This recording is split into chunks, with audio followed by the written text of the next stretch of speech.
So we have a very exciting night tonight for all the online listeners and for all the people who had the Mesirah Nefesh to come here. I said this before, I'll say it many times over. You don't have a choice about whether this life is bitter or cold or snowy. You only have a choice about whether you want to choose to embitter your own life by running after the good, the truth, or whether you experience it in the events that take place in your life. So therefore, kol kavod to everybody who's here tonight, that you should have a lot of light that comes in. Even the Rambam says in Halakha that the majority of a person's wisdom comes at nighttime, which Rabbi Nachman says means during challenges and difficulties. So when you push yourself to come learn the truth anyway, even when you don't want to or when it's challenging, like tonight, when we have snow and we have Super Bowl and we have winter, and whatever else is going on, Sunday fun day. So thank God everybody was here tonight. I hope Bezrat Hashem you guys get a lot of light tonight, a lot of answers, a lot of things that you need in your heart. I pray for this for all of us. And we have a very exciting moment now, which for me, I tell this every single time I start a new Torah, a new lesson in Rabbi Nachman's Likutey Moharan is magnum opus. I say this is the best Torah.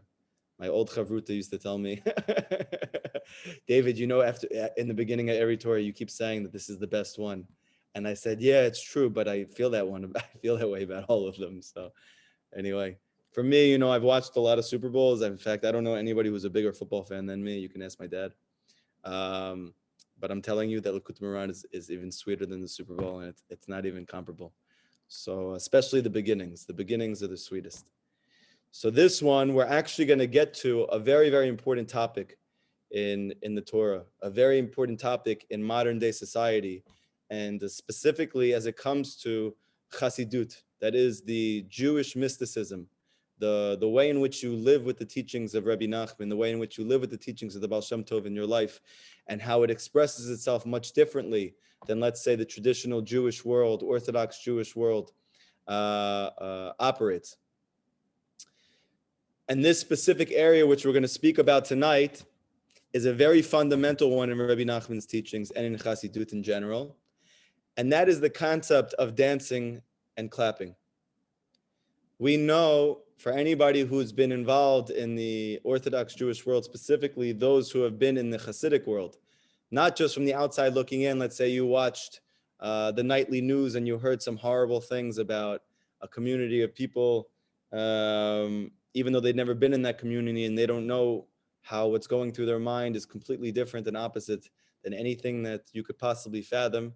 But if you go into those homes on Shabbat and you see the most tremendous joy and simcha and life and energy in the midst of a generation, of a time period that's so dead that literally there's like haystacks that are rolling outside, and everybody's just at home biting their nails, not sure what's going on. And the Hasidim are in their homes clapping and dancing and singing, the same as they did in Eastern Europe, the same as they did during the pogroms, the same as they did in the camps, that there was no stopping it, that there's a fire that burns amongst these people that expresses itself in the greatest joy, and specifically in the form of hand clapping and dancing. Now, you guys need to know this, and I'm going to speak a lot about this. Anything which Hasidim do, which appear to be cultural, you need to know that nothing that the Hasidim do is cultural. Everything that they do is bedavka. It's on purpose. It's with tremendous wisdom and insight that comes from the teachings of their Rebbe who got it from the Baal Shem Tov. And we're going to learn tonight how there is a very deep spiritual mechanism that takes place when a Jew claps his hands and when he dances. And we're going to see that, in fact, even though we know in our generation, let's say, for instance, someone like me or the majority of our students here that grew up secular, right? So we know how fun it is to dance and sing because we grew up doing it, yeah? But we didn't necessarily know that we were tapping into very deep Kabbalistic inyanim when we were clapping and dancing and singing. And then, in fact, this is something we can do even when we're not drunk and even when we're not high and even when we're not with other people. Now, on paper, in the normative Western civilized world, even though it's very normal to get drunk and be in a crowded room with many people on top of each other, clapping and dancing and singing until the high ends, and then you're hungover the next day. And you do that only on the weekend, on the freaking weekend. Yeah. But however, on the other hand, it would be very bizarre, let's say, for instance, like happened to me recently. A few months ago, I was doing Hibodedut out in the woods, and I was clapping and dancing and singing by myself while doing Hibodedut and talking to Hashem. And they called the National Security Guard on me. Why are you doing this? Isn't this a little bizarre? That you're meditating outside, you say you're talking to God, but you're clapping and you're dancing and you're singing. You don't think that's weird? And I said, no, but I could see how you would. But I went back after that and I started to think to myself in my Hibodedut how twisted the world is. That for somebody who's naturally happy, who dances and sings without being high, without having to work 40, 50, 60 hours a week in order to make a certain amount of money so that I can invite my friends over, so that we can get high or drunk, so that I can go do that when all of my inhibitions are down.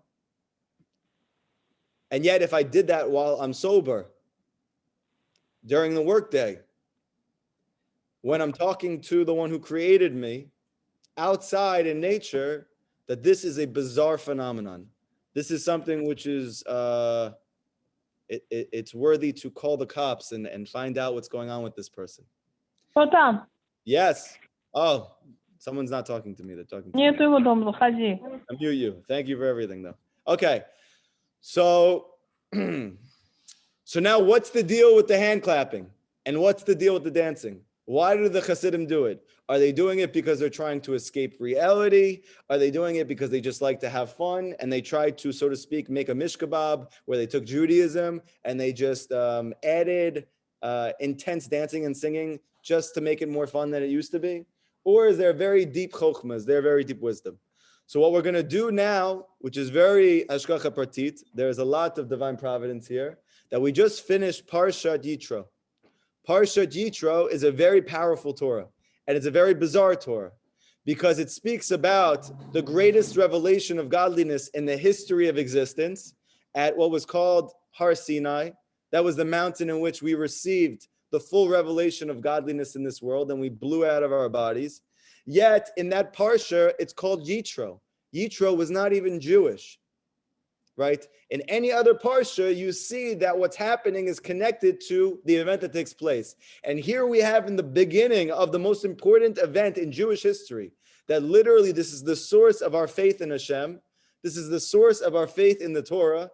This is the source of our entire spiritual existence comes from this event. And we're referencing Moshe Rabbeinu's father-in-law, who was not Jewish. And we spend the whole beginning of the Torah portion learning about Yitro. And yet we're going to learn now in Likutey Moharan how there is actually a very deep, very intrinsic connection between Yitro, Moshe Rabbeinu, the Mashiach, his father-in-law, his non-Jewish father-in-law, and the revelation that took place in his mind with Har Sinai, with the giving over of the Torah, with the revelation of Hashem in the world, and the actual event of Matan Torah. And to add to this, we're going to have to see how this has to do with hand clapping and dancing. And the third kicker is that we're coming into the month of Adar. Now, Adar is the most paradoxical month of the entire year. That Adar is known to be the month of paradox. That we have in this month, Purim, where Purim is a day in which it is in some ways the holiest day of the whole year. That they say in Kabbalah and Chassidut that Yom Kippur is literally Yom Ki, like Purim. It's the day that's like Purim. That means that Purim in some ways is more essential than Yom Kippur. That Yom Kippur is tasting Purim. And we know Yom Kippur is the holiest day of the whole year, that we're mamish like angels. We don't eat, we don't drink, we spend the entire day in the Beit Knesset trying to have Davekut with Hashem, oneness with Hashem, and we say Purim or Yom Kippur is like Purim. It's a little bit like Purim. And on Purim, we're eating, we're drinking, and we actually have a mitzvah to get drunk. And not just a little bit drunk, so drunk that you don't know the difference between the horrors and the traumas in your life and the most beautiful, unbelievable things that you could ever possibly imagine. The difference between Baruch Mordechai and Arur Haman. That blessed is the tzaddik Yesod Olam that we're going to learn about tonight, Mordechai, that he saved us from a Holocaust-like proportion event that could have took place.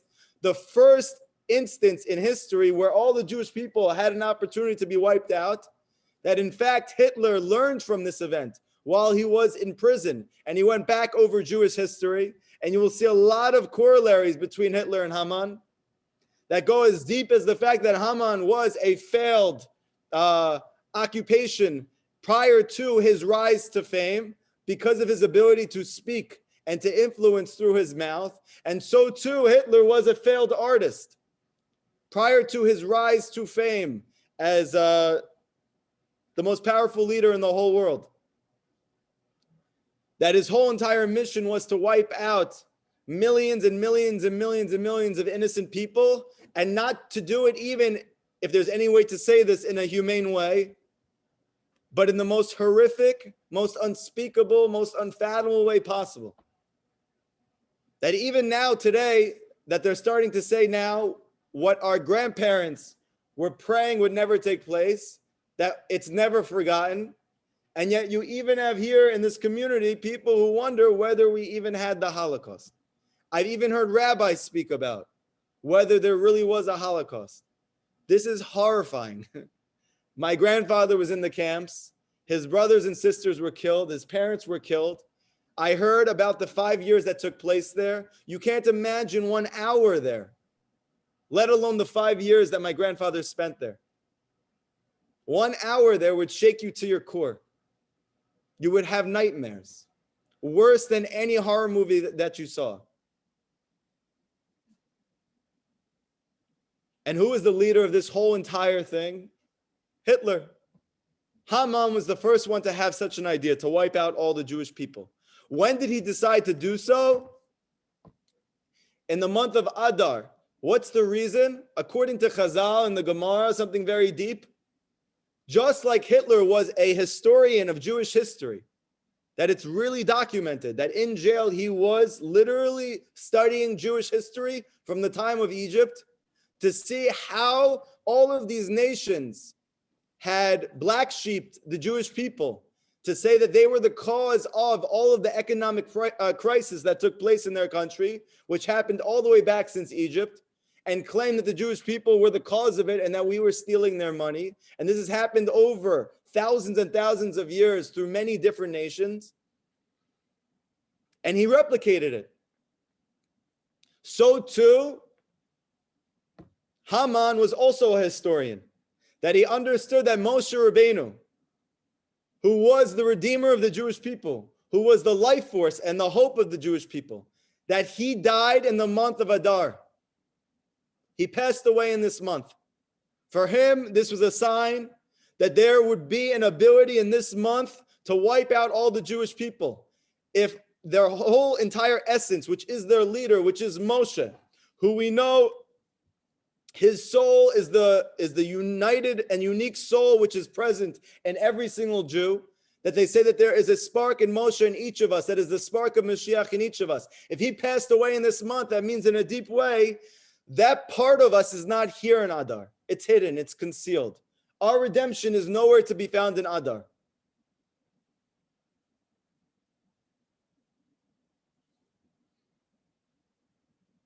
Additionally, in the month of Adar, you see the word Adar itself is interesting.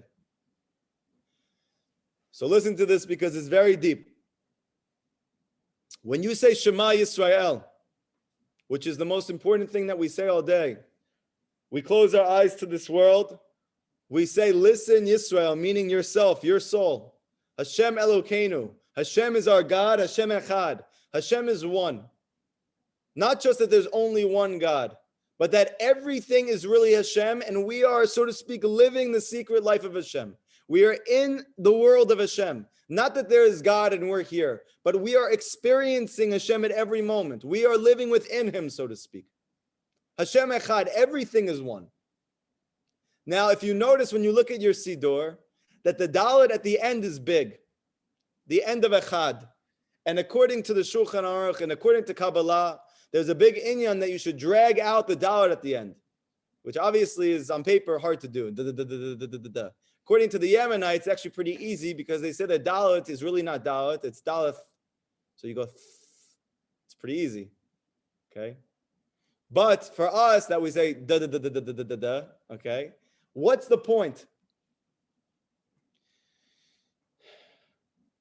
So it's taught in Kabbalah, it's taught in Chazal that the Dalet represents humility. And that little chick at the end of the Dalet, the reason why it's a big letter is because the Dalet looks a little bit like a Resh. It actually looks a lot like a Resh. The only difference between a Resh and a Dalet is that little chick. The little dot at the end. So to make sure that you see it, they make it big. What if you said the Resh instead of the Dalet? You would say, Hashem Acher. Acher means other gods. Meaning you would literally confuse and manipulate and distort the entire essence of our belief. That Hashem is one to the fact that Hashem is other. That there's many.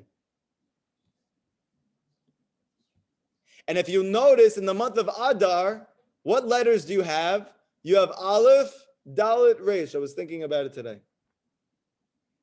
So I was taking the snow off my car.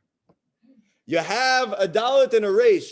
These are the two letters. We can't get confused, right? Dar, which actually means to dwell. And you have the Aleph in the beginning. The Aleph always represents Hashem. The Aleph is one. If you take the Aleph and you separate it, it's three letters. It's a Yud, it's a Vav, and it's a Yud.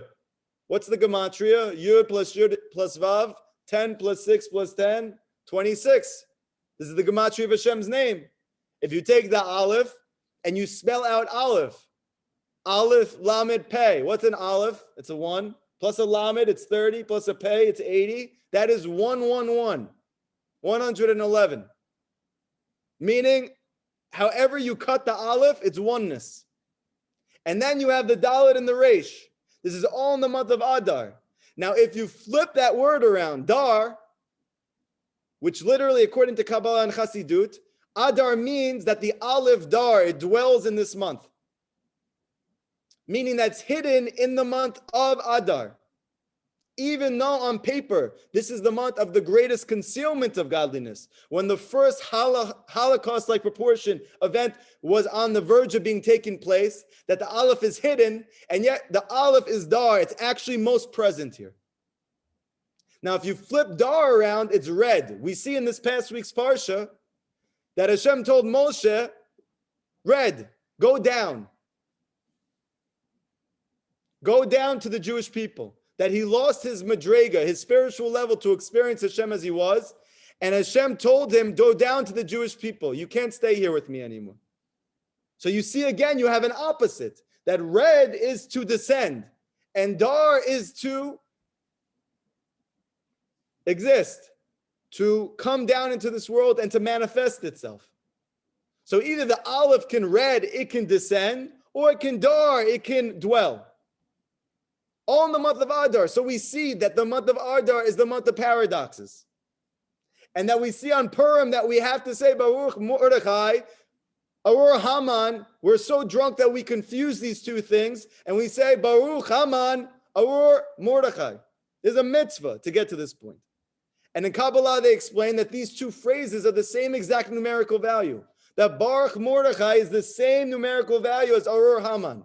Meaning that when you get to the highest level of consciousness, when you go beyond the physical realms of your intellect, the constricted levels of this world of understanding, and you move into a place of beyond consciousness, above our limited natural state, then in that place, Haman and Mordechai are the same.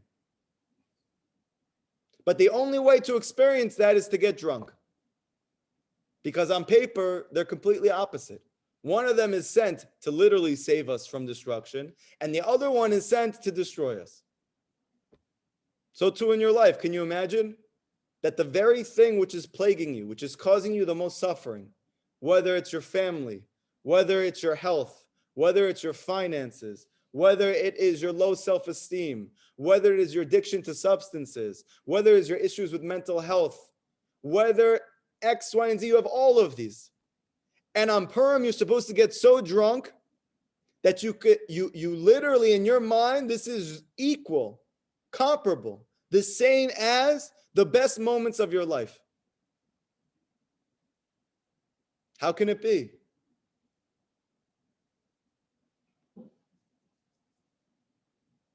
This is all the month of Adar. Now, interestingly, just as a side note, my mother was actually born on Moshe Rabbeinu's birthday, the one in which he passed away, that Haman decided to do Purim because he passed away on the 7th of Adar. I found that after I became Baal Tshuva, when I started to look up Hebrew birthdays on the Chabad calendar, that my mother was actually born in Moshe Rabbeinu's birthday.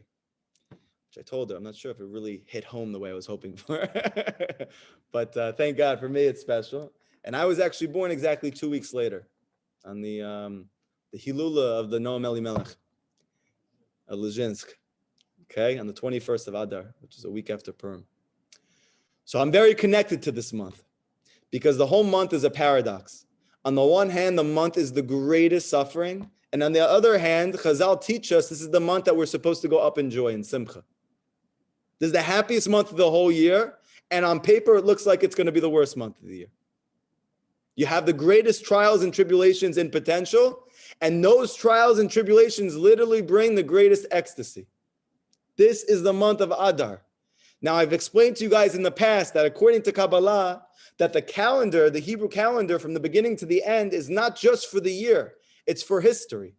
Meaning that the beginning of existence is called Nisan. That the ocean splitting in a very deep way was the beginning of the reality of the souls coming down into this physical world. And the last month of the calendar, which is Adar, represents the very end of history before Mashiach comes. That is us right now. So if everybody here is wondering to themselves, why do I constantly feel like my life is chaos? One moment is great. The other moment is hell. One moment is happy. The other moment is sad. As soon as I think I get my bearings and I figure out something out of my life, boom, something happens and I realize I don't know anything. And I'm going back and forth between this turbulent roller coaster life, and seemingly I'm not gaining any ground. And all walls are closing in. And the reason is because our entire generation is the month of Adar. This will be the happiest month of the year, meaning the happiest generation in history, because we are going to bring in the coming of the Mashiach through the exact trials and tribulations in which we're facing. And at the same time, those trials and tribulations, says Rabbi Nachman, are mamish Gehenim. They're hell. So I've already alluded to the fact that for the Geula to take place, we're going to need Mordechai and Esther. Because Haman, which actually represents Amalek, that is doubts. And we know that there is nothing that is afflicting the world more now than ever than doubt. We have more physically than we've ever had in our life. Homes, cars, food, comfort, friends, family, X, Y, and Z, health like we never had before. Even if you're sick, you still have more health than the majority of people had in history. And yet we've never been more scared. We've never been more terrified. We've never been more anxious. Why are we so scared? Rabbi Nachman said 200 years ago, there's a flood that's coming into the world, and it's not a flood of water. It's called the power of imagination. It's going to be running wild. That everybody is going to be suffering, not because anything is actually wrong, but because we're going to feel completely lost and scared and afraid. And even if you think you know the reason why you're afraid, even if you take care of that reason, you're still afraid. This is Haman. And the Torah teaches there is no way for Mashiach to come unless we kill Haman, unless we kill Amalek, unless we stomp him out. And who is the key to us doing that? Yoshua ben Nun. Who was the one who fought Amalek while Moshe Rabbeinu was up praying? Who was the leader of the Jewish people who was slicing and dicing up self-doubt? It was his student, Yoshua ben Nun. And we know that what is the fish, what is the animal which is represented, or the sun, the zodiac, which is connected to Adar? The fish. Now in Aramaic, even though in Hebrew the word fish is dag, which interestingly is the same word as worry. Da'ag is worry, anxiety, meaning you can either have fish for Shabbat or you have the opposite, which is anxiety, which we're talking about right now. This is the greatest plague. Or we can have the nun, that we know that the Aramaic word for fish is not dag, but nun. And we know that Yoshua is ben Nun. He's the son of Nun. Meaning he's the antidote. He's the antithesis to doubt. Yoshua, the son of Nun. So with all that being said, what we're going to learn here is a chidush nifla, which is something that anybody who's seen Breslever Hasidim and sees them dancing and clapping all the time and wonders what's wrong with them, we're going to see that actually it could be that the whole key to the Geula is the Jews dancing and singing. And not when things get better, but in the midst of their suffering. That if somehow we could find a way to all sing and dance and clap in the midst of our darkness, we would bring redemption. Everybody ready? This is the Hakdama to the lesson. This is the introduction to lesson 10 in Likutey Moharan. This lesson was given when Rabbi Nachman was about 33 years old, about 5 years before he passed away in 1803. He gave this lesson right before Purim, right about the time we're about to say this lesson over right now. So Bezrat Hashem, we should be connected to Rabbi Nachman ben Fega. We should be attached to the Tzaddik Yisod Olam. His light should infuse us in our life, that we should have that chiyut, that simcha, that joy, that ability to go clap and to go sing and to go dance, even though our life has not changed. And we see that actually from doing that, we will change our life. Like Rabbi Nachman said, it's not that when my life changes and I have freedom, I'm going to go be besimcha. But through simcha, I'm going to go out to freedom.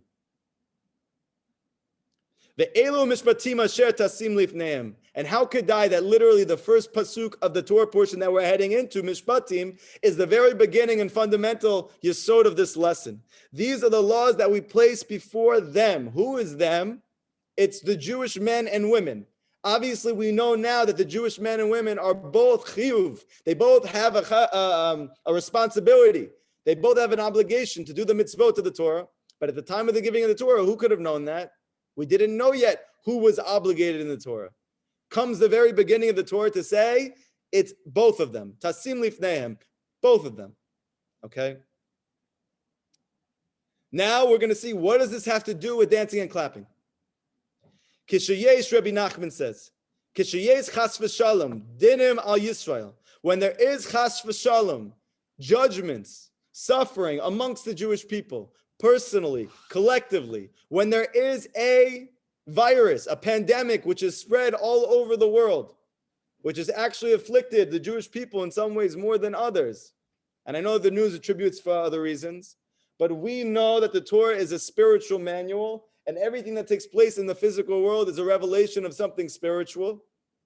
So for sure, this is a decree, this is a judgment, but even let's say outside of the COVID and what's going on right now with everything, just think about you in your personal life.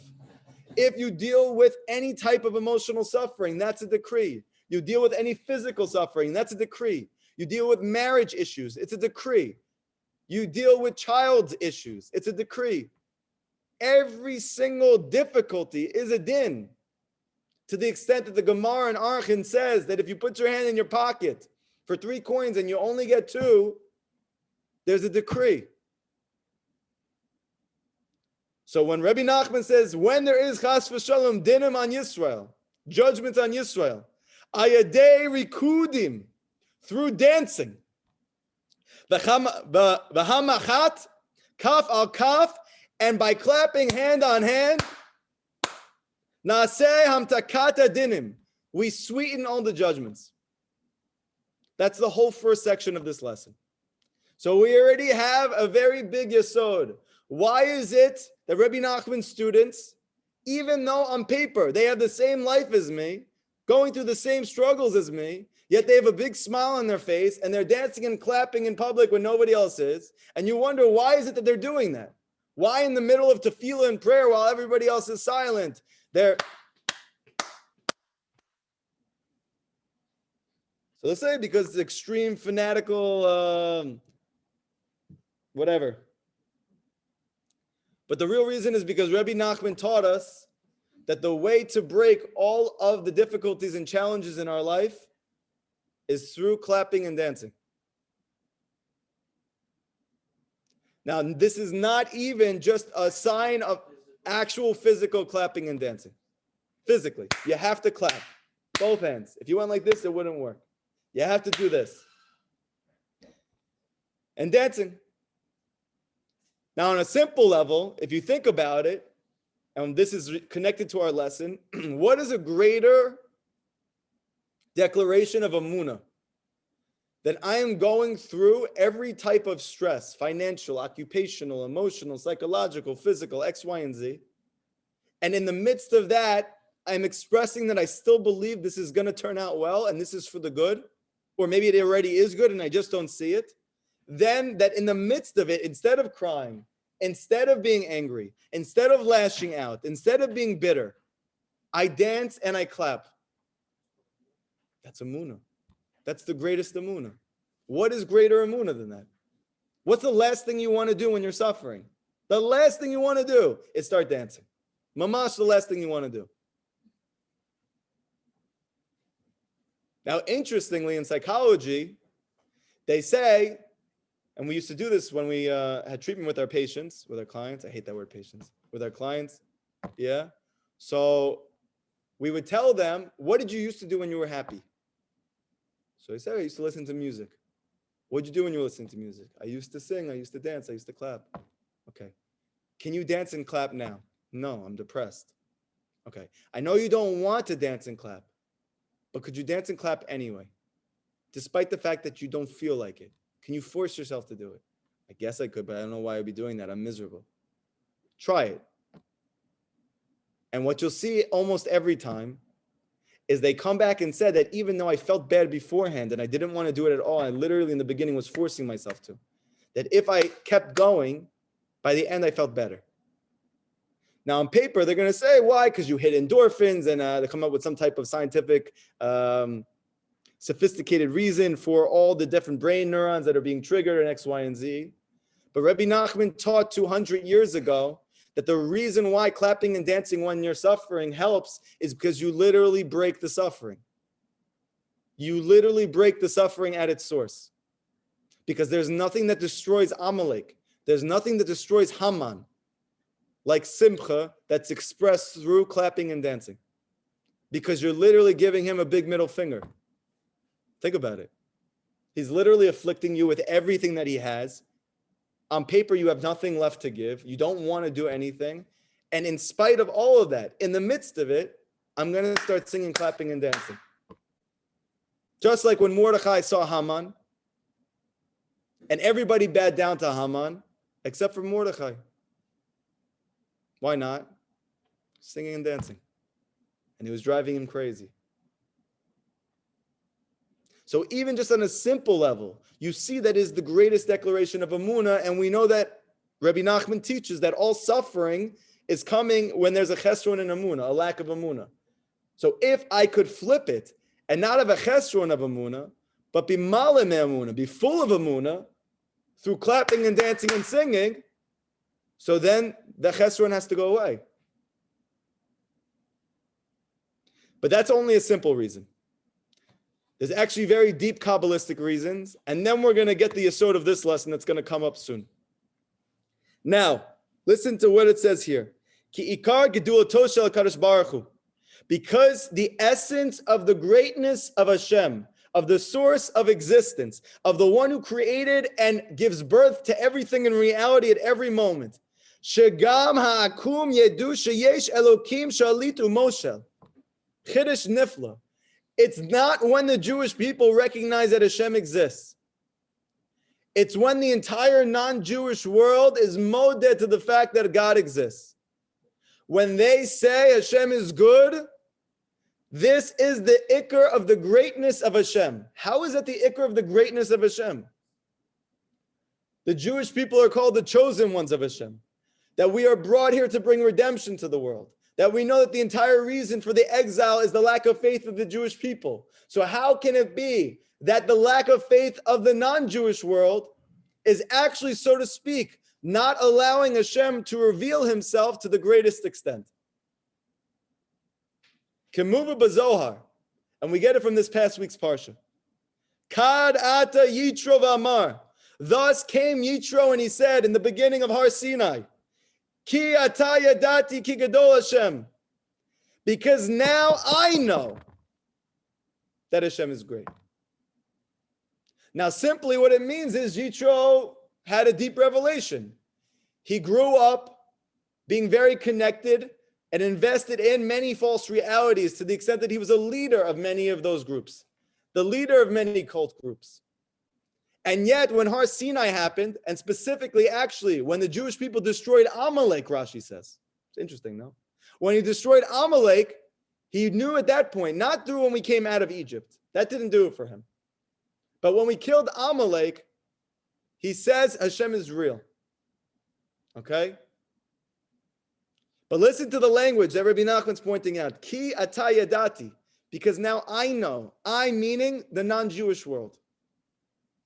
Now I know. We all know Hashem exists. That Hashem is great. And what does the Zohar said happened at that moment that Yitro declared that to Moshe? That he said out loud to Moshe, now even I realize that everything that I ever thought in my life was not real. Or at least it wasn't the truth of truths. And now all of a sudden I realize that Hashem really is unbelievable. At that moment the Zohar says, Kedain ityakar v'itala shama ila'a. With this, it says that all of the spiritual worlds, the unlimited spiritual worlds, and all of the physical world began to engage in a rave-like celebration. Dumps. I'm just kidding. But the Zohar literally goes at length, like a crazy, cataclysmic, metamorphic, ice losing. Sorry, I hope none of you guys saw that movie. So anyway, I think there's a lot of hope in the movie. So something spectacular. The Zohar goes at length, like crazy stuff. Not about the Jewish people. That we realize at Har Sinai, oh my gosh, Hashem literally is causing everything that ever took place. That's why we blew out of our bodies. We literally realize at that moment that it's not just like Hashem just allows things to happen or he's somewhere there. Like he's literally doing everything. And we couldn't stay in our bodies because of it. And yet the Zohar says that the world went crazy. Not for that. That was pashut. Okay, the Jewish people, when they figure it out, they figure it out. But when Yitro comes along and he says, wow, Hashem's amazing, the whole world just starts dancing. It's unbelievable. Okay? Now listen to Rabbi Nachman says. So it sounds like really we need the whole non-Jewish world to also recognize that Hashem exists. And in fact, this is the greatest revelation of his good. Now listen to what Rabbi Nachman says. And by the way, we're going to see how this relates to us practically and personally as well, because we understand something that's amazing about Rabbi Nachman's teachings that you won't see as explicit anywhere else, is how it literally applies and manifests at every level of reality. That it applies globally. It applies purely spiritually. It applies purely individually. It applies purely collectively. It applies only within yourself. You can literally look at every single level. And this is what we're going to say here, which was something that Hashem gave me some beautiful chidushim over Shabbat when I was thinking about this Torah. That is how the non-Jewish world, so to speak, represents the extremities of your body. I was saying to Hashem, please open up my mind, help me to understand this Torah deeper than I ever had. And literally at that moment that I was praying to Hashem and I was actually clapping and dancing and singing while my family was asleep on Shabbat, Hashem whooped something into my head. And that is that your hands and your feet are the greatest extremities of your body. They are, so to speak, the furthest from the source. They are the greatest and the most on the outside looking in. But if your emunah can even reach there, to the extent that they realize that Hashem is good, That's the greatest revelation of Hashem in the world. You hear? It's very deep.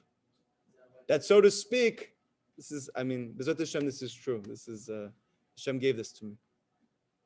That your hands and your feet, so to speak, represent the non-Jews of your body. That even when they start dancing and clapping and singing from the greatness of Hashem, that is Geula. Right. Yeah. And you're going to see also it's pretty mashma, it's pretty implicit throughout this whole Torah that that's the case.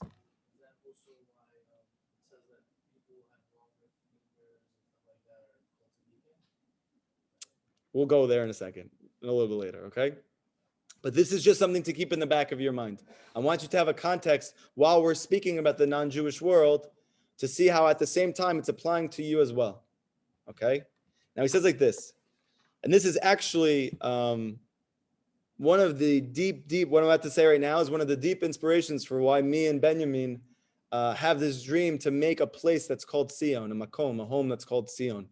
That people feel comfortable there, that it literally feels like home. It's not just the building, but it feels like home. And it happens to be, it's the most spiritual place in the world. But you feel mamish like you're at home. Now, where do we get that from? It actually comes from this Torah. It comes from this section right here. Ulakum, for the non-Jewish world, it's impossible. It is impossible for them to ever come to this revelation of Hashem, how great He really is, ki im al yadei bechinat Yaakov, except through the bechina, the concept, the madrega, the level that's called Yaakov. We know that there's three forefathers, three archetypal souls of the Jewish people. That is Avraham Avinu, Yitzchak Avinu, and Yaakov Avinu. This was grandfather, father, and son. And we know they each brought a different revelation to the world. Okay? However, only when we finally get to the revelation of Yaakov, Rabbi Nachman says, can godliness sweep over the whole world. That as long as it's still in the realm of what's called Yitzhak and Abraham, it can only be contained within the Jewish people. But once it hits Yaakov, it could sweep over the whole world. Geula, Mashiach. Where do we see a source for this? Because it is Mefurish, it's explicit in Yeshaya when he says, and we say this every day, at least the Sephardim do, Beit Yaakov lechu v'nelcha b'or Hashem. Beit Yaakov, the house of Yaakov, come. V'nelcha, let us go, b'or Hashem, to the light of Hashem. And Rashi explains there, what is it speaking about? It's talking about the times of Mashiach, when not just the Jewish people are going up to Yerushalayim, but we're taking the whole non-Jewish world with us to the Beit HaMikdash. We're all going together to see the light of Hashem. This is Yeshaya. This is not a Hasidic insight. This is explicit in Tanakh, that in the end, it won't just be the Jewish people who experience Geula. It's the whole world that's going to experience Geula. And we're going to take them with us up to Yerushalayim to see the light of Hashem. But notice what's the beginning of the pasuk that precedes that we're all going together to experience this ecstasy. Oh, house of Yaakov, meaning only when you get to the level of, oh my gosh, it was before I realized it was Yaakov, but we're going to see in a moment the concept of Yaakov is the concept of a house. I didn't chap it before, it's unbelievable. Beit Yaakov, literally house and Yaakov, it's all one concept. When we get to the state, the spiritual state that's called house equals Bechinat Yaakov, then the ecstasy, the revelation of godliness that will take place in the world will sweep all over in a messianic way. And we will all go up to Eretz Yisrael for Geula, for redemption. Kihu gila elokuto shakadosh baruch hu yoter misha'ar avot. Because he says Yaakov revealed the Holy One's greatness more than any of his father or his grandfather. Now on paper, it's hard to understand this because we know that in some ways Abraham is messianic. He literally comes into a world that's completely dark for 20 generations and he lights it up with the light of Hashem. That he gets the whole world to be on and connected to him, and through that to be connected to Hashem. However, Avraham represents the Or Ganuz. Avraham Avinu in Kabbalah and Chassidut represents the light of ancient days that was hidden and stored away for the tzaddikim in the future because it's too intense. When is it actually revealed in this world for everybody, not just for the tzaddikim? When you go down to Avraham Avinu's son and ultimately grandson, and you get to Yaakov, now even though, according to the Sfirot, this Sphira that's called Yaakov, that's called Tiferet, is actually the least intense of his father and grandfather, yet because it is so, it's able to be touched and experienced by everybody. We all understand that? So now listen to what he says, so beautiful. Our sages teach in Masechet Pesachim, Ki Avraham kara'o har. What did Avraham Avinu call the spiritual journey? He called it a har, he called it a mountain. Like I heard from one of our students who's in the process of becoming a ger, this Torah is mamish you. So Bezrat Hashem, in your merit and the merit of the people like you, we're going to have the geula. That his rabbi, I believe he's a Chabad rabbi from France, he told him that being Jewish is really hard. I know you want to be Jewish, but I'm just letting you know it's actually very hard to be Jewish. But, he said, if you could ever really go all the way with it, he said it's like climbing a mountain. Climbing a mountain is very hard. But when you get to the top of the mountain, you could see like nobody else can see.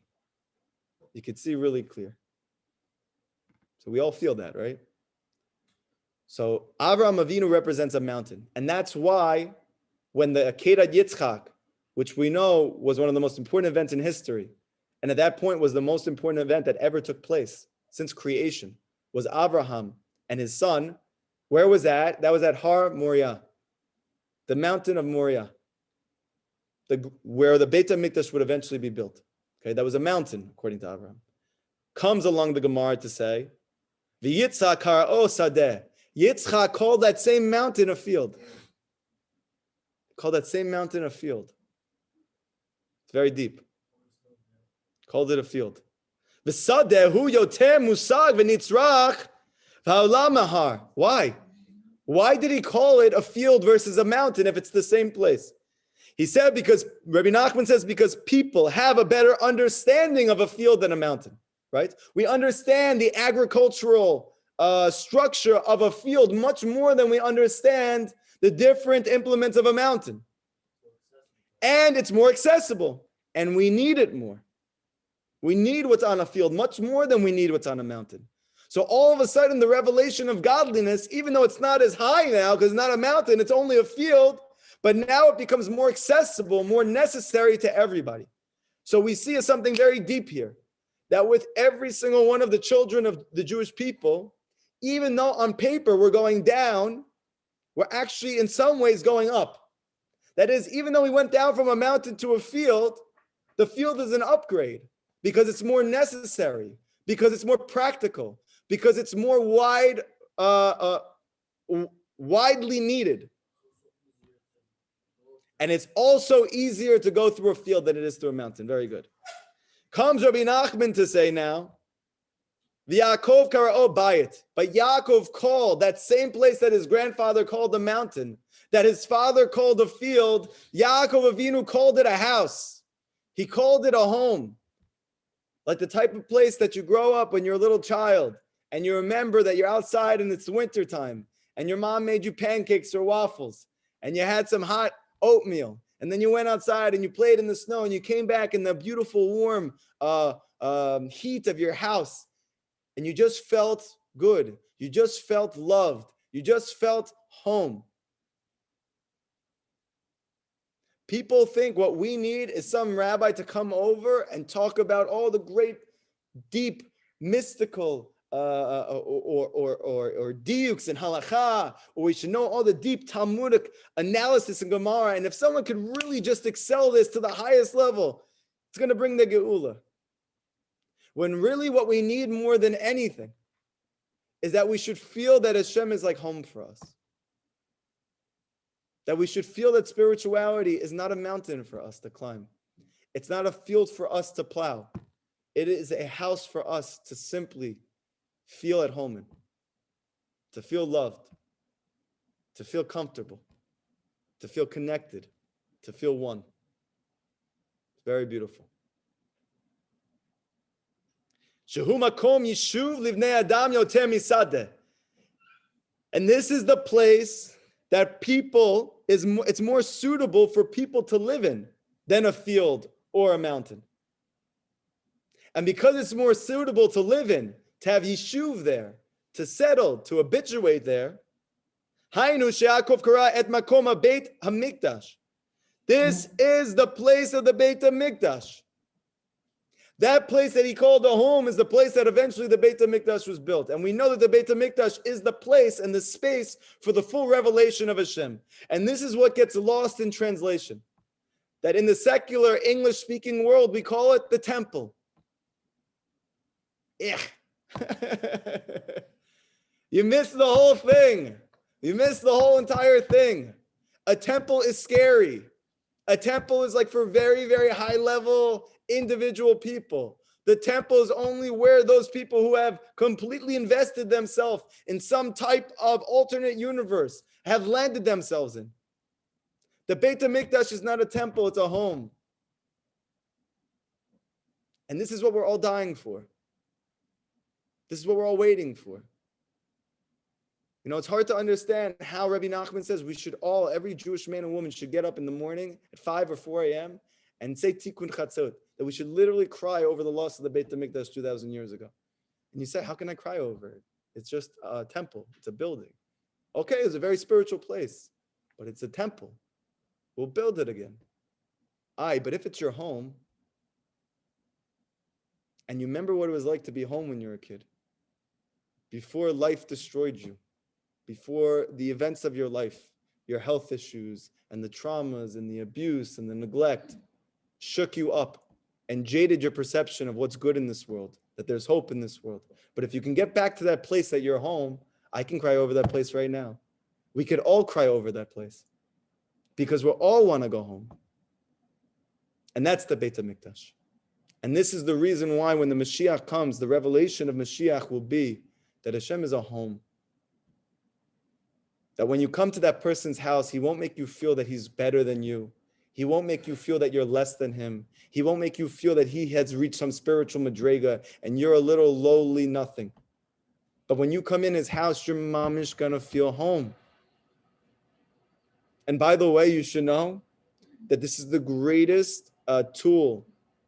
And even though they may be doing it for psychological reasons, we're learning from this, there's very deep spiritual reasons why the majority of people who become Bal Tshuva in our generation are doing it for this very reason. They go to a Shabbaton at a religious Jewish home. It's not because they even think the Torah is true. It's not even because maybe they feel like this is not a cult. Maybe it is. But I feel for the first time home. And I'm willing to stay here a little bit longer because it's so sweet. Just to see why it feels like home. And this is what we need to do. We don't need to go out and to scream about Gehenna. We don't need to go out and to scream about how we're at the lowest level we've ever been in our life and how we're mamish all confused and we're horrible people. We need to mamish go to the world and tell everybody, you're good. And Hashem loves you. And the reason why it seems so hard to connect to Hashem is because you think he's a mountain or because you think he's a field. Yeah. Or you're climbing and there's nothing there, like Benny's saying. But if you could just sit down on your couch and take out some comfort food in your own comfort zone and hang out with your friends and just talk about something that you both care about that makes you happy. And you're both just happy. You don't even think about anything else that's going on. That's Hashem.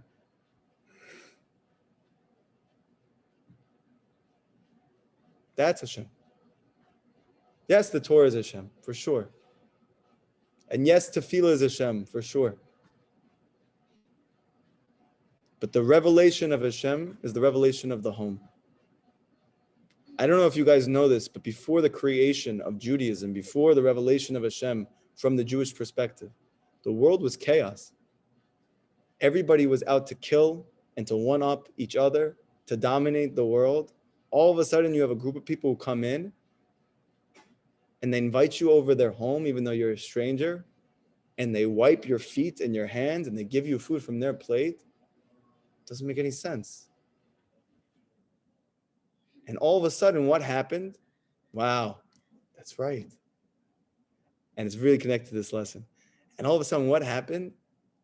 They're like, Avraham, we believe in you. We believe there's God now. Did Avraham teach them Torah? I don't know. I don't know.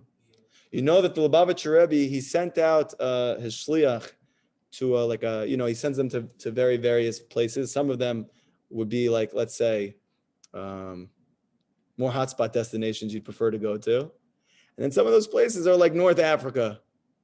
But because they believe so much in their Rebbe, they look at him mamish like Avraham Avinu. So when he says, go here, this is the place that you need to be, that you're going to go help and you're going to fulfill your mission in your life. So they go. Okay. What happened to this one person? He was a shliach. He was sent there to be the rabbi in that area, in case anybody, Jewish people are there, anybody wants to learn about Hashem. And he used to have tourists come over, or people who lived in the community who were completely secular, and he tried to teach them about Torah. And he did this for a decade. And literally nobody was affected at all. Nobody who came in came back again. And if you can imagine that you take your family to a third world country to live there so that you can go fulfill your mission in your life, and you don't have any reciprocation for 10 years, that's a very painful experience. After, I think, 10 years, somebody told him, why don't you go back to speak to the Rebbe? Just tell him what's going on. It's okay. So he went back. And he had an audience, a private audience with the Rebbe at 770 in Brooklyn. And he told him what was going on, and he was crying. He mamish just broke down crying. And he said, I know you told me to go there, but I really, really think it's a mistake. I haven't done anything. He said, you're trying to teach them Torah? He said, of course, that's what you sent me there for. He said, that's your mistake. I said, what are you talking about? He said, stop trying to teach them Torah. Just give them food to eat. I said, what do you mean? He said, just give them kosher food and watch what happens. Obviously, he needs a great leap of emunah for this to play out, but obviously it's not working the way it happened. The Rebbe told him directly. That's it. He goes back. He starts to literally just bring people over, not to speak to them about anything spiritual, just gives them kosher food, has them over for Shabbat, and makes them feel at home. And literally the entire community started to want to get close to Hashem. That's the whole point.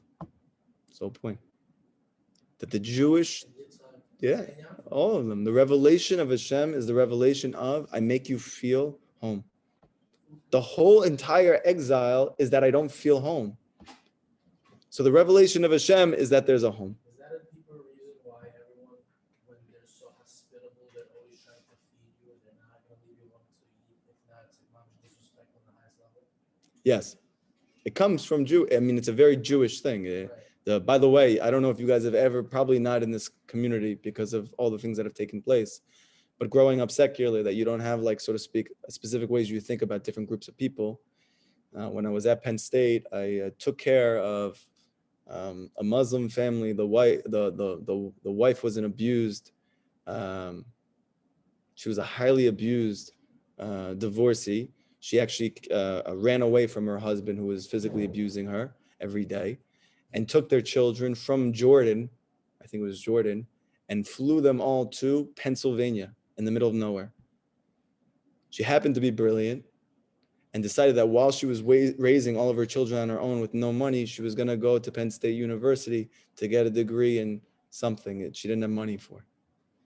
And when somebody, I was in a research program, and, it's constantly talking about saving the world and X, Y, and Z. They're like, we're just researching sleep for babies. They're like, this is not exactly that. But apparently one of them knew this family and said, David, hey, I have an opportunity for you I think you might be into. Came over to me, told me about her family situation, says that she can't go to school because if she's not home with the kid, she can't afford a babysitter. But she came there to go to university to get a degree. So she's at home living in the college campus in like a little townhouse, but she can't go and she can't afford a babysitter. So if you watch her son and also be a good male role model for him, because the father was abusive.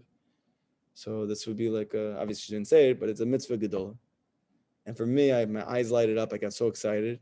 I went over there and I started to spend, my weeks Instead of going out like during the day to parties and stuff, I would just spend at this person's home, spending time with this little kid, playing basketball with him, trying to teach him different things, show him a lot of love.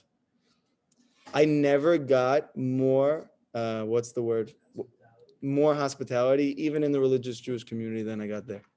In that home, it was shocking. I literally walked in. It was like the king walked in.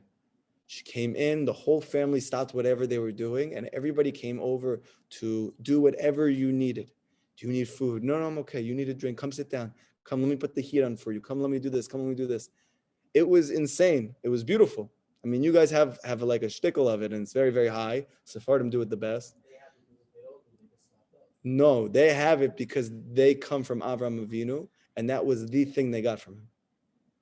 They also got the other side of that it's unconstrained, meaning that the way that it works the other way is not so pleasant. But that aspect in the home is all the way. Okay? This is a very beautiful thing, just thinking about it now. She had no money. She literally was dirt poor and had 3 children. They were amazing people. And I remember one day I came downstairs after being upstairs tutoring, I think the daughter or the son or something, and I came downstairs and I saw all the furniture was out of the house. And I said, "Where's your furniture?" I was looking around, I couldn't see it anywhere. And then I saw, where the townhouses are, there's like a little middle field that the townhouses are surrounding, this little like shared field that people can go into. And all of their stuff was there. I said, "Why is all your furniture in the field?" I said, "Oh, because that there's people in the community, they don't have anything. So I want to make sure that they have." I said, "But you don't have." Your family's not going to have. I said, no, they need it more. Like God's going to take care of it. He's going to give it back to them. So anyway, the point is home. The point is home. Now, the very interesting part, we'll finish with this, and then we'll take a couple questions. It says like this, that Yaakov, this concept of the Beit HaMikdash, shehu makom tefillah. Listen to this, is very deep.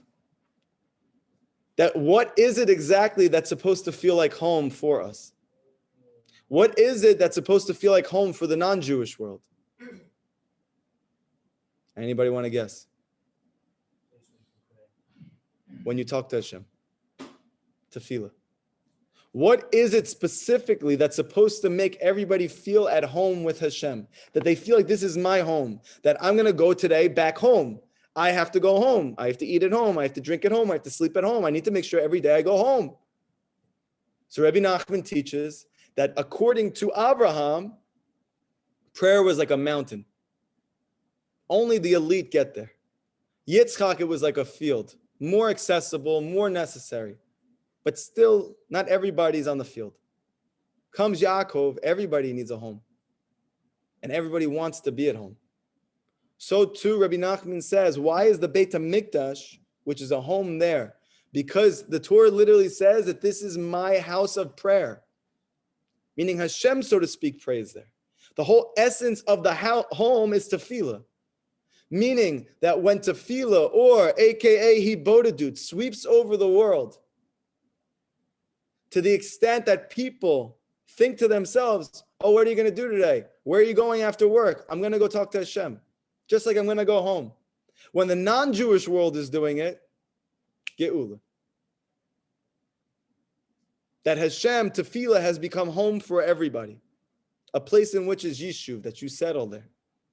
Ki ha'ala et tefillah mahar v'sadeh livchinet bayit, because Yaakov elevated the concept of prayer from a mountain to a field to a home. Sheyesh bo tefisa livnei adam yoter mahar v'sadeh. It's more comprehensible. It's more understandable. It's more relatable. It's more necessary than a mountain or a field. Ki b'chinat bayit yesh gam la'akum hasaga. Because in the concept of a home, even non-Jews, they understand that just as well. They need it just as much. Kamosha Katuv. Like Yeshaya says, Kiveti Beit Tefillah. Because Hashem is saying through Yeshaya, my house is a home of tefillah. Meaning the Beit HaMikdash is prayer. Yikarei L'chol Hamim. That all the nations of the world are going to pray there. Beit HaMikdash. Ushehu Bechinat Bayit.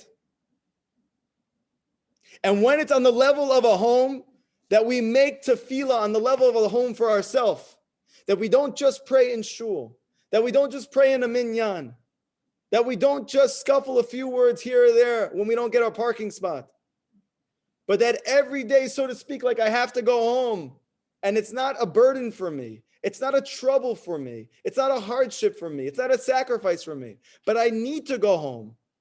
I need to go talk to Hashem. I want to. I feel comfortable there. I'd rather be there than anywhere else. When the whole world is like that, that's Geula. And that's the Perush, the explanation of what it says. Oh, sorry, that's not the next part. We'll do that next on Tuesday. And that's what the Zohar says. His name is growing bigger and bigger with Yitro. Meaning that when Yitro himself is doing Hibodadut, and he says, now even I know that Hashem is great, even meaning that now that I know that tefillah feels like home, then all of the spiritual world and the physical world is in a state of ecstasy. It's Geula.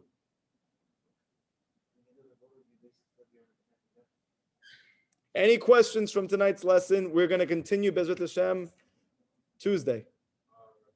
Yes. I have a result to say. Great.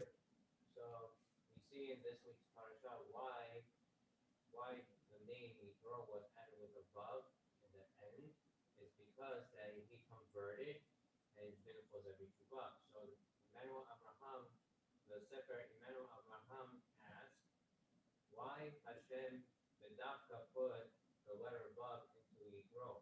Because we see from the beginning his name was Yisrael was Yeter. Then Hashem Bedavka put the letter vav into his name, it comes to Yisrael. Right. So this, listen to this Yisod. So we see here from the beginning in Parashat Bereshit with Cain. Cain killed his brother Hevel, and then he's been to a very Shabbat, and Hashem forgave him, and Hashem put the letter vav onto his forehead. So what's that letter vav onto his forehead? It talks about the sixth commandment of the Torah, which means not to kill. Not to kill.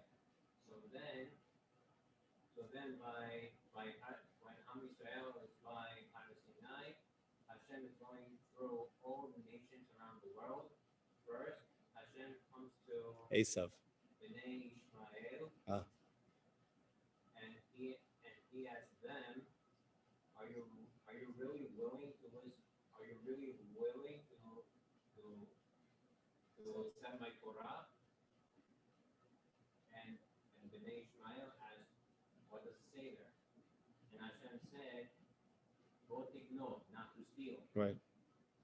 And Bnei Ishmael said, this is our beracha. This is our beracha. We always like to steal things.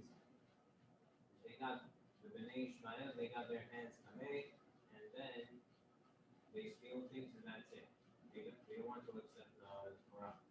So then Hashem went to Bnei Esav, and he asked them, are you ready to accept my Torah? And Bnei Esav says, what does it say there? And Hashem said, well, give it up, not to kill. And Bnei Esav said, this is what we used to do all the time.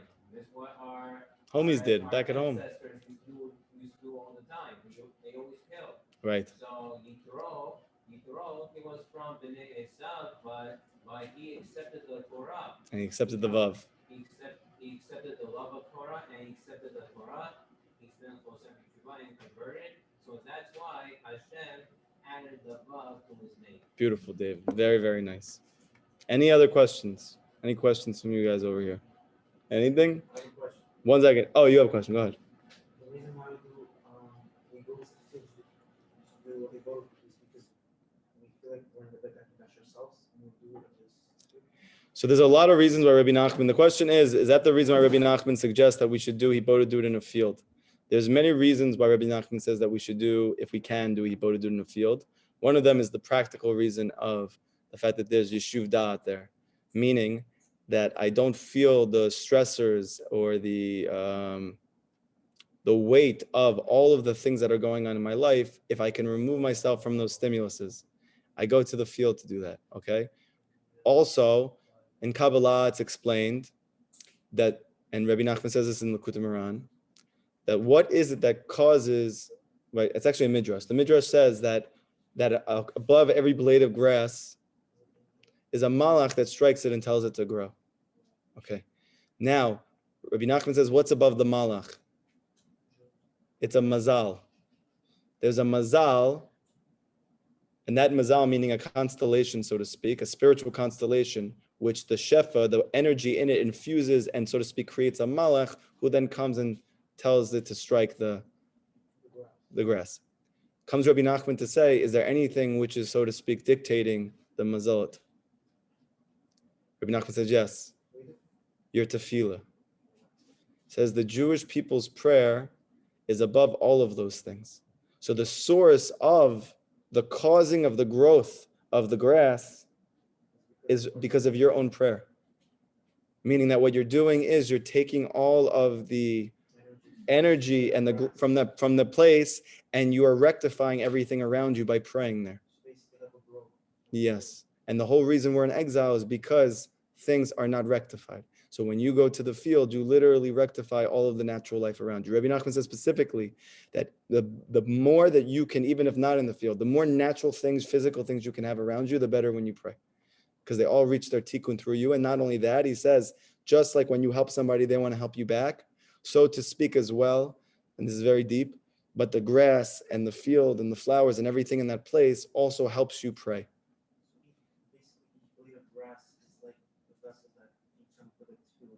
Yeah. That's two reasons. There's many, many, many reasons why Rabbi Nachman says to go do anything. Okay? These are just two of them. You have a question? Play on word, he said. Okay. Yeah. Go to the field, right? You go to alleviate whatever situation. Maybe it's the word itself. When you go there, you feel some type of way, right? Yeah. Now when you come out, you feel different. Beautiful. You feel the field. We have a title for the class. You feel out the field. Somebody says here, so essentially you're saying everything occurring in the world is because of and for the Jewish people. Yes, and I'm not saying it, the Torah says it, and all the commentators say it. So absolutely whatever takes place in the world is happening essentially for and because of the Jewish people. This is one of the chidushim of the Torah, one of the essential foundations of the entire Torah. Someone says, in the home, we're all stuck in our homes now during the pandemic. We're all building our own Beit HaMikdash, though. Oh, so on paper, it looks like the most horrifying thing. And what is everybody forced to do? Go fix their home. Because what happens when you're out and about? You never actually have to deal with what's going on at home. But now that we're all home and we can't do anything else, I actually have to find something to relate my wife to. I actually have to hang out with my child and play with him and find the connection with him. Oh, maybe this is the last step before the Geula. Somebody says in our own homes, remember the high holidays this year in quarantine. Everybody was in Hibodedut at their home. Beautiful.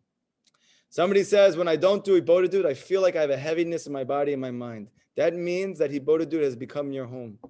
If everybody gets to that place, we have Geula.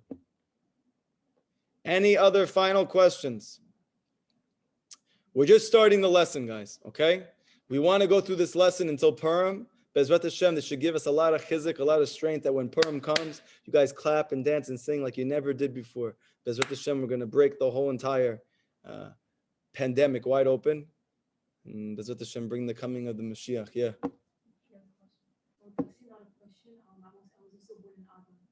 Oh, yeah? Beautiful. So you're born the day before me. Very nice. Okay, very good. Beautiful. How to approach Purim when in Shiva for the year. Okay, very difficult. But this is really the essence of Purim itself. That amidst such deep suffering and struggles and trials and tribulations, that the essence of Purim is to know, not just to believe, but to actually feel for that moment that this itself is not just for the good, but it is the good just as much as any other good. And I know that this is very hard, and this is not to negate people's suffering or struggles.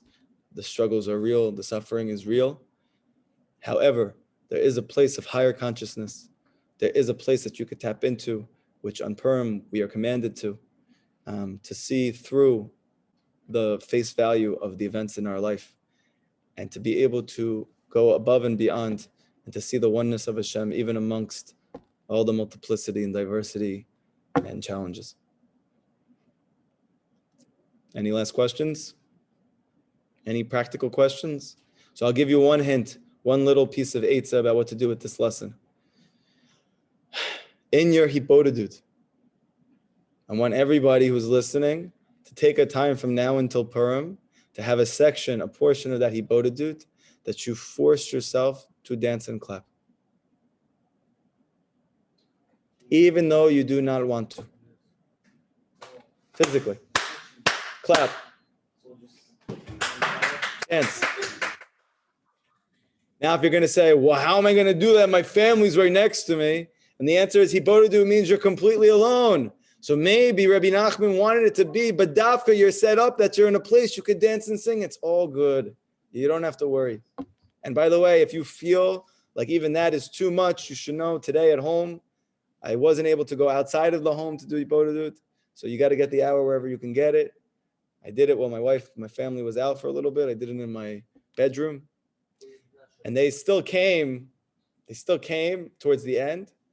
And I heard my kid, my son, Abba. Ima said, my wife said, don't go in there. Abba's doing hibodadut. So he goes, oh, okay. And then as I ended it, I'm like, you know what? I got to start to bedafka. I got to makayim the Torah that I learned, because the whole purpose of learning anything in Likutey Moharan is not just to be inspired from it or have your mind blow from it, but it's literally to go do the thing that he says. So I have to be the leader in it. So what did I do? Even though my family was home, I started clapping, dancing, and singing for the last 5 to 10 minutes of my hibodadut. By the way, it felt really good. Everybody have an amazing day. Bezrat Hashem, tomorrow morning, 10:30 a.m., Likutey Halachot, don't miss it. We're still speaking about Yosef the Tzaddik. And Bezrat Hashem, Tuesday night, we're going to continue this very lesson in Likutey Moharan. So everybody stay tuned, whether you're physically here and you're a male and you come to the class, or you want to watch online. Thank you, everybody, for your support and for being here. Beautiful, beautiful lesson tonight. Thank you so much, everybody.